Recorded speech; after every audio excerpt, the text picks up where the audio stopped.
Our episode begins with Archer showing T'Pol his old space book from when he was a kid, because they're visiting the place that's on the cover. He's also hoping to take acid and climb Devil's Tower to create the cover of All the Places You'll Go. The retrospective is cut short by a signal from a Vulcan ship, a very old Vulcan ship named the Vauntless. The teaser climax music comes in when the captain of the ship says, "It's very nice to meet you," as that is uncharacteristic of the Vulcans that we have seen, and it's suspicious because nobody is happy to meet Jonathan Archer. After the titles, they announce that they are a ship of exploration, which runs counter to what Archer had been told about Vulcans, so he'd like to speak with them in person. The only problem is that one of Archer's more annoying traits, and I know it's so hard to pick out which one, is that he talks to people in an official capacity by assuming that they're borderline deaf. We've noticed the High Command looking over our shoulders on several occasions as well. That's good to know. I was starting to think they'd singled us out. I think T'Pol swaps chairs every now and then to ensure that she doesn't go deaf in one ear. Well, the captain surprises everyone when he asks to have some of the chicken, in clear violation of the vegetarianism that has been presumed as a species-wide trait. That's when he clarifies their exploration is one of self-discovery. You're Ratash Couture. I'm sorry? Vulcans without logic. Is that like Doctors Without Borders? They're working to balance logic with emotions, something T'Pol dismisses as an impossibility, so I'm guessing this is going to be a character journey for somebody. And as the only Vulcan on board, I'm guessing that somebody will be her. Tucker's working with one of the other Vulcans, though. There are a lot of women on your ship. And nearly a third of the crew. Is it true you mate year-round with any of them you choose? That's absurd and offensive. We fish car keys out of a big bowl, see, and... But I've heard a lot of stories. Your people indulge their passions. Do you really eat 6 meals a day? I can't imagine having so few.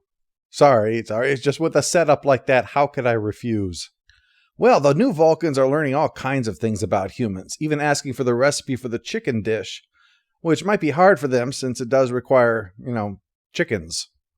Archer seems to think that this is all a good thing and pushes it towards T'Pol, who is skeptical.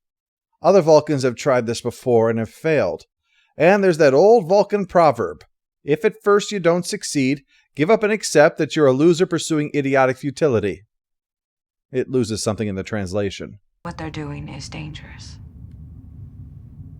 Unless my instincts are way off, they don't seem very dangerous to me. But I could be wrong. Would these be the instincts that will convince you to presume only guilty people are rounded up into concentration camps? Or the instinct that tells you that there's nobility in letting an entire species die a meaningless death? Nothing makes me uncertain about my choices quite like knowing that Jonathan Archer agrees with them. I can't order you to spend time with them, but I would encourage you to keep an open mind. So you're open to considering human genetic augmentation? Fuck you, that's completely different.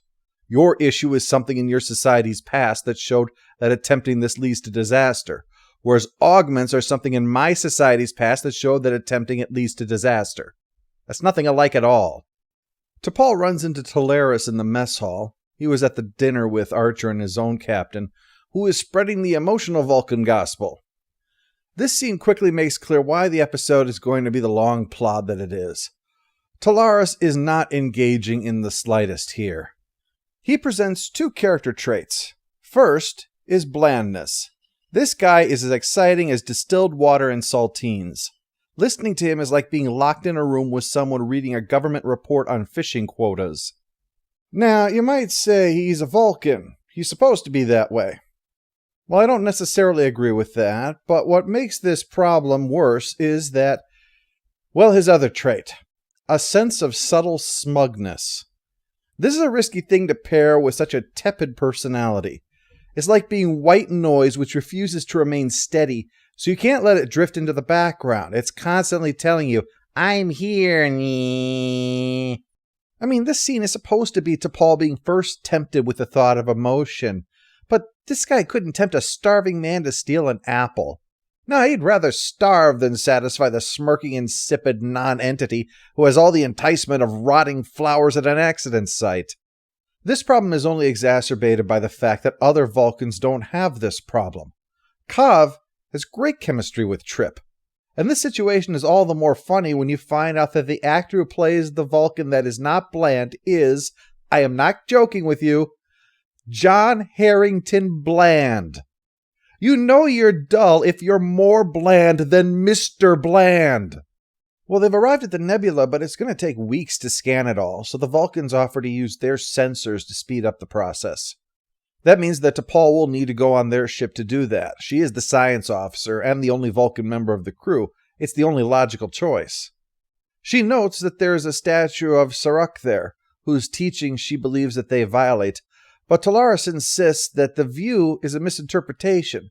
Mastery of emotions is what he was trying to teach, not repression. While all the fun of exploration is going on, Enterprise gets a phone call from Earth. Kav's father is the Minister of the High Command, and the two had a falling out. They didn't part on the best of terms either, and now the father is dying, so he would like to rectify that. The falling apart thing, you know. I mean, I'm sure he'd like to rectify the dying part too, but that's probably not within his son's power, I don't think. As a favor to the Vulcans for letting them keep T'Pol, Forrest would like to have Archer try to encourage Kav to talk to his father and maybe iron all that out. Meanwhile, Tolaris encouraged T'Pol to not meditate that evening, just go to bed and see what happens. As a result, her dreams are weird, a blend of her conversation with Tolaris and a time in San Francisco among the humans like Jane Goodall, with a little boning thrown in there for good measure. This is apparently serious enough to wake up like she'd been chased by a monster with tentacles made of baby heads, and it's so intense that she is still showing the after effects when she visits Phlox. This wouldn't have anything to do with our visitors. You've been spending quite a bit of time on their ship. I've become acquainted with one of them. Yeah, and that's the exact word I would use too, acquaintance, because anything more might imply that there's some kind of chemistry here, and there is zero chemistry. None. Nada. We're talking trying to combust helium kind of chemistry here. At this point, a romance between Tucker and Kav is more likely. Well, she says that she's had her fill of exploring this, but Phlox points out that her 2 days doesn't compare to the years of work they devoted to it, so just keep that in mind before dismissing it out of hand. Like much of Phlox's advice, it sounds good, but will always end in disaster. Right now, Archer's trying to tell Kav about his father. The last time I spoke with my father, he said I brought shame to 15 generations of our family. And my 12th ancestor was a necrophiliac, so including her really hurt. So that's the end of it as far as Kav is concerned. Just like T'Pol feels that this little flirtation with emotion was a mistake. But Tolaris has decided to upgrade his personality from bland to borderline predator. It will get easier. Tonight will be less disturbing. I plan to resume meditating tonight. You can't give up after one try. It was a mistake to try in the first place. Wasn't there anything enjoyable about the experience? I feel like I'm watching a sexual harassment video taken from an alien HR department. Let me compliment on your Jill Waters. They are particularly effervescent. I am an autonomous humanoid, not here to promote your budding. T'Pol explains that that memory was the time that she decided to break protocol and head into the city in disguise to see things for herself. That was a time she briefly felt emotion, hence why it appeared in her dream. He suggests a mind meld with her, which this episode establishes as being a practically forgotten art that apparently these assholes are bringing back. Go figure. T'Pol brushes it off as a failure, but we can see that she doesn't really want it to work. She's trying to block it. When she finally drops her defenses, he's able to make the link, and they go back to that night in San Francisco. It seems like he's trying to do this for her, but we can see that he himself is intoxicated by it, drawing it out for his benefit rather than hers. As she tries to get him to stop and he refuses, especially after having described the experience of melding as intimate, this is obviously an allegory for date rape. You know, when I did Zardoz at the start of the month, I had no idea I was unwittingly creating a theme for March. This isn't the kind of madness that March Madness is supposed to be about. During all this, Archer has approached Trip to ask if he can talk to Kav, get him to maybe change his mind. But Kav will not be budged. That time I'm not making a fat joke. So Tucker shares one of his personal stories about how things went wrong with a girl at a dance, though thankfully this does not tie back into our March Madness theme. It's him not getting up the courage to ask her to dance. It's been more than 20 years. And I'm still kicking myself for not asking that girl to dance. You probably don't know this, but regret is one of the strongest emotions. Let's all go to the lobby. Let's all go to the lobby. Let's all go to the lobby to get ourselves a treat. And one of the saddest. I have a feeling you haven't had a brush with it yet. But it sounds to me like you're pretty close. This is a rarity, a Season 1 episode with Tucker sounding like he has something not idiotic to say. While Kov thinks that over, Archer calls Tolaris in for a one-on-one conversation. After a brief bit of shooting the bull, he says that T'Pol won't be working with him today. She's in sickbay and in rough shape. But Tolaris gets really defensive, and Archer, he's quite good at pushing people's buttons. Let's face it, if you want to tick someone off, you send in Jonathan Archer, preferably with the instructions to be as accommodating as possible, and then just watch the master at work. This man could make Gandhi kick him in the nuts. So soon, Tolaris tosses Archer across his ready room, but Archer guessed that would happen. You don't have to be beaten up as often as he is to know when one is likely coming. So he had a phase pistol here for this moment, so that when he tells them all to get the hell out of here, they might listen. On the way out, though, Kov says that he took Tripp's advice and contacted his father, who is going to live a little longer thanks to an operation. And Archer shares a moment with T'Pol before she meditates. The end. Post-episode follow-up, annoying character goes to Tolaris, following a character arc of mind-numbing dull to creepy-ass date rape. That's not a particularly fun ride. Mr. Toad would give this a thumbs down. Final score for Fusion is 5 out of 10. It's a typical Enterprise episode. It has a few high points interspersed in a sea of general tepidness. The only thing I'll praise is that Kov here, it provides a good counterpoint to Tolaris. Tolaris shows that emotion can be dangerous.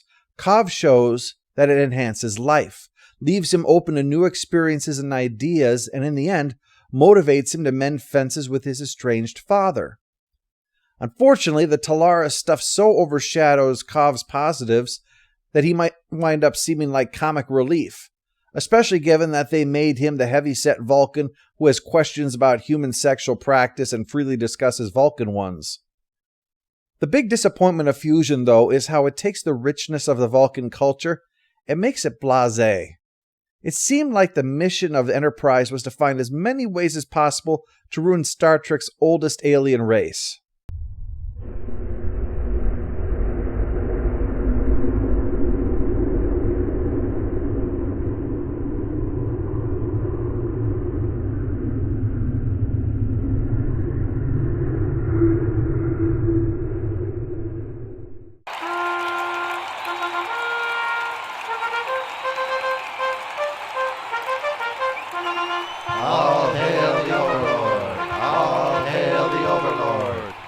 Where'd you hear that? A Vulcan anthropologist told me he'd seen the ritual during an Earth expedition. They're not trying to kill the quarterback. They're just trying to keep him from throwing the ball